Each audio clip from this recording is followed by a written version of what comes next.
हर हर महादेव, जय महाकाल। आप देख रहे हैं कहानी मंगल। अंधकार जब धरती को निगलने लगता है, जब हवाओं में खून की सड़ांध खुल जाती है और जब रात का सन्नाटा चीखों में बदल जाता है, तब जन्म लेती है एक ऐसी दास्तां जो इंसानों की नहीं परछाइयों की होती है। कहते हैं जिन सिर्फ अरब की कहानियों में होते हैं, लेकिन सच ये है कि कुछ जिन यहाँ भी कैद है, हमारी मिट्टी में, हमारे खंडरों में, हमारी सांसों के बीच। वो जिन जो इंसानी ख्वाहिश को अपने जाल में बांधकर उनकी रूह निकल जाते हैं। और आज कहानी मंगल में आप सुनने वाले हैं ऐसी ही दिला देने वाली दास्तां, जहाँ एक जिन सदियों की कैद से आज़ाद होकर इंसानों पर कहर बरपाता है। वो जिन जो इतना खूंखार है कि उसकी नज़र जिस पर पड़ती है उसकी रगों का खून सूख जाता है। लेकिन इस बार उस जिन का सामना होगा उस शक्ति से जिसका नाम लेते ही राक्षस, पिशाच और दानव तक कांप उठते हैं। जी हाँ, हम बात कर रहे हैं हमारे श्री हनुमान जी की। हाँ दोस्तों, यह वह भव्य कथा हनुमान जी के सामने कांप उठा जिन। तो तैयार हो जाइए, क्योंकि आने वाले लम्हों में जो आप सुनेंगे वो आपके दिल की धड़कनों को रोक देगा और रूह को झकझोर देगा। तो आइए डूब जाइए इस खौफनाक सफ़र में, जहां रात, खंडर और परछाइयाँ गवाह है इंसान और जिन के टकराव की। रेगिस्तान की धरती हमेशा से रहस्यों को अपने सीने में छुपाए रखती है।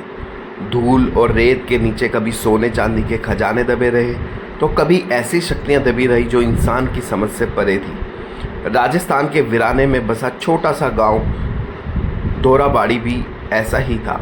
दिन में यहाँ लोग सादगी से जीते थे, पर रात ढलते ही पूरे गांव पर एक अनदेखा डर छा जाता था। बच्चे अपने माता पिता से लिपट जाते, दरवाजे खिड़कियां कसकर बंद कर दी जाती और हवा की हर सरसराहट में लोग किसी अनजाने खतरे का महसूस करते थे। गांव के बुजुर्ग कहते थे, इस रेत के नीचे एक ताम्रपत्र दबा है, उसमें एक जिन कैद है, उसका नाम जलजला है। वो इच्छाओं का सौदागर है, इंसान को वही देता है जो वो चाहता है, लेकिन कीमत में उसकी आत्मा ले लेता है। लोग इसे अंधविश्वास मानते रहे, लेकिन वो दिन आया जब ताम्रपत्र खुला और जलजला आज़ाद हो गया। उस रात सबने अपनी आंखों से देखा कि कैसे बजरंगबली की शक्ति के सामने सदियों पुराना जिन कांप उठा। दोराबाड़ी गांव हरियाले से नहीं बल्कि रेगिस्तान से गिरा था। दिन में यहाँ की रेत अंगारों जैसी तपती और रात में वही रेत बर्फ़ जैसी ठंडी हो जाती। गांव के बच्चे खेलते खेलते कभी रेत में दबे अजीब से लोहे और ताम के टुकड़े निकाल लाते। उनकी दादी कहती, इन्हें हाथ मत लगाना, ये जिन की जंजीर है।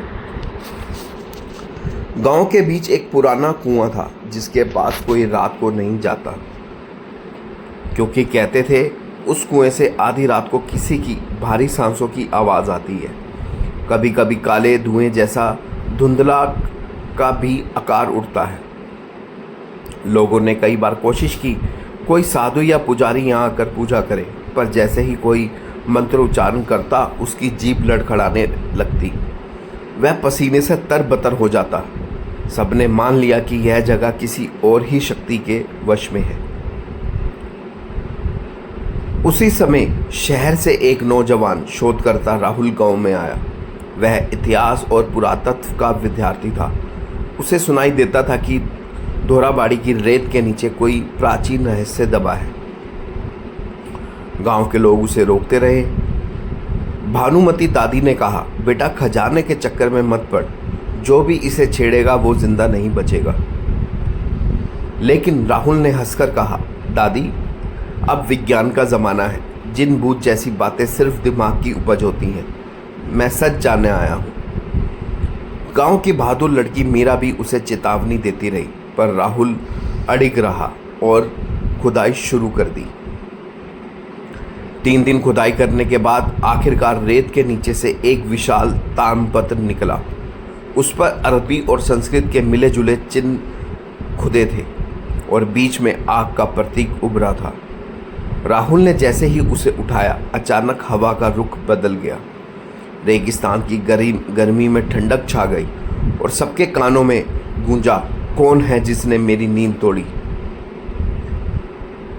गांव के मजदूर डरकर भाग गए। उसी समय पास के एक झोपड़े से फकीर बाबा दौड़े आए। लोग उन्हें पागल समझते थे, पर उनकी आंखों में ज्ञान की चमक थी। उन्होंने कांपते हुए कहा, मत खोलो इसे बेटा, इसके भीतर सदियों का अंधकार कैद है। ये जलजला है, इच्छाओं को बेचकर आत्मा निगलने वाला जिन। लेकिन लालच और जिज्ञासा में राहुल ने उनकी बात अनसुनी कर दी। उसने ताम्रपत्र खोल दिया। धरती हिल गई, रेत का तूफान उठा और उस पत्र से काले धुएं का भयानक साया बाहर निकला।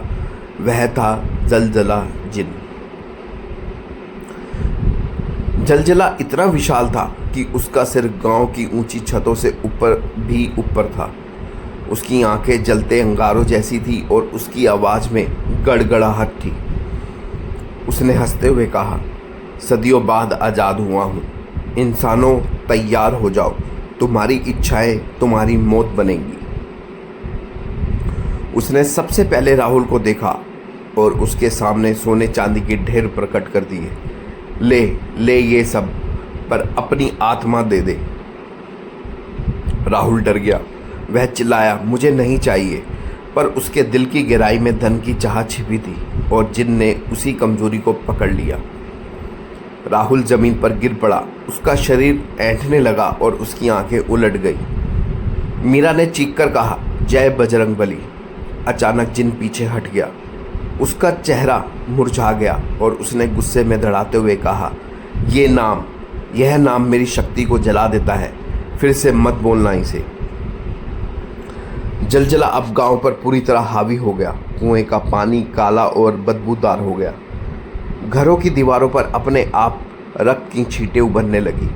बच्चों के सपने में जिन आता और कहता, तुम अब मेरे हो। लोग आतंकित होकर मंदिर पहुंचे। फकीर बाबा ने कहा, अब सिर्फ एक ही सहारा है, हनुमान जी की भक्ति। अगर पूरे गांव ने मिलकर निरंतर हनुमान चालीसा का पाठ किया तो बजरंगबली स्वयं अवतरित होंगे। गांव वालों ने संकल्प किया। अगली अमावस्या तक अखंड दीपक जलाया गया और लगातार चालीसा का पाठ शुरू हो गया। जिन हर रात और ताकतवर होता जा रहा था। अमावस्या की रात उसने घोषणा कर दी, कल की रात पूरे गांव को मैं रेत में मिला दूंगा। अमावस्या की काली रात थी। गांव वाले मंदिर में चालीसा का पाठ कर रहे थे। बाहर रेत का तूफान उठा और आसमान काला हो गया। जलजला जिन प्रकट हुआ और उसने पूरे गांव पर काली आंधी छोड़ दी। लोगों के घर उड़ने लगे, पेड़ उखड़ने लगे, हर कोई चीख रहा था। तभी अचानक मंदिर की घंटियां अपने आप बजने लगी। दीपक की लो कई गुना बढ़ गई और आकाश से दिव्य प्रकाश उतरा। उसमें से प्रकट हुए पवन पुत्र हनुमान जी। उनका स्वर गूंजा, अरे दुष्ट जिन, तूने निर्दोषों को सताया है, आज तेरी लीला समाप्त होगी। जिन कांप उठा, लेकिन गुस्से में बोला, मैं सदियों से कैद रहा, अब कोई मुझे रोक नहीं सकता, यहाँ तक कि तू भी नहीं। हनुमान जी ने गदा उठाई। गदा का प्रहार हुआ और धरती हिल गई। जिन पीछे जा गिरा। उसका काला धुआं बिखर गया। वह दहाड़ा, मैं इच्छाओं का सौदागर हूँ, मुझे कोई नहीं हरा सकता। हनुमान जी ने गरज कर कहा, सच्ची भक्ति और प्रभु श्री राम का नाम तेरे हर छल पर भारी है। गांव वाले एक साथ चिल्लाए, जय श्री राम, जय बजरंगबली। जिन चीखने लगा, उसकी देह जलने लगी, उसकी आंखें बुझ गई और उसका साया सिकुड़ने लगा। हनुमान जी ने अपने हाथ से उसे ताम्रपत्र को उठाकर वापस बांध दिया। फिर बोले, जब तक राम नाम की ध्वनि इस धरती पर रहेगी, यह जिन दोबारा कभी नहीं उठेगा। अगली सुबह गांव में पहली बार सूरज की किरणें बिना किसी डर के चमकी। कुएं का पानी फिर से साफ हो गया। घरों की दीवारों से खून के निशान मिट गए।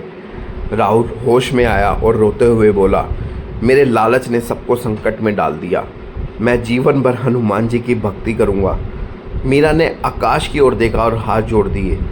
गांव वालों ने मिलकर संकल्प लिया कि रोज़ मंदिर में चालीसा का पाठ होगा और दोराबाड़ी गांव हमेशा के लिए इस बात का गवाह बन गया कि जब जब बुराई सिर उठाएगी तब तब बजरंगबली का जयकारा गूंजेगा और बुराई कांप कर मिट जाएगी। रात के इस खौफनाक टकराव ने साबित कर दिया कि बुराई चाहे कितनी भी शक्तिशाली क्यों ना हो, जब हनुमान जी का नाम गूंजता है तो जिन, प्रेत और दानव तक कांप उठते हैं। वो जिन जो सदियों से इंसानी रूह निगलता आ रहा था, आज हनुमान जी की महाशक्ति के आगे राख में बदल गया। उसकी डरावनी चीखें अब भी उन खंडरों की दीवारों में कैद हैं और कहते हैं जो भी उस जगह जाता है उसे तब भी वो गूंज सुनाई देती है। वो चीख जिसमें डर भी है और पराजय भी। यह थी कहानी मंगल की आज की दास्तां, हनुमान जी के सामने कांप उठा जिन। लेकिन याद रखिए, अंधेरा हमेशा कहीं ना कहीं मौजूद है और हर अंधेरे में छुपा होता है कोई ना कोई जिन, कोई प्रेत जो इंसान के डर से ताकत पाता है। क्या अगली बार फिर कोई परछाई आपकी आत्मा को ललकारेगी? क्या कोई नया डर आपके दरवाजे पर दस्तक देगा? इसका जवाब मिलेगा आपको सिर्फ यहीं, आपके अपने डर के ठिकाने कहानी मंगल पर। अगली बार मिलते हैं एक और खौफनाक कहानी के साथ। तब तक के लिए याद रखिए, अंधेरे में छुपी हर परछाई दोस्त नहीं होती। पूरी वीडियो देखने के लिए धन्यवाद। वीडियो को लाइक और चैनल को सब्सक्राइब जरूर कीजिएगा। मिलेंगे नए वीडियो में, तब तक के लिए अपना और अपने परिवार का ध्यान रखिए और प्यार से बोलिए हर हर महादेव, जय महाकाल।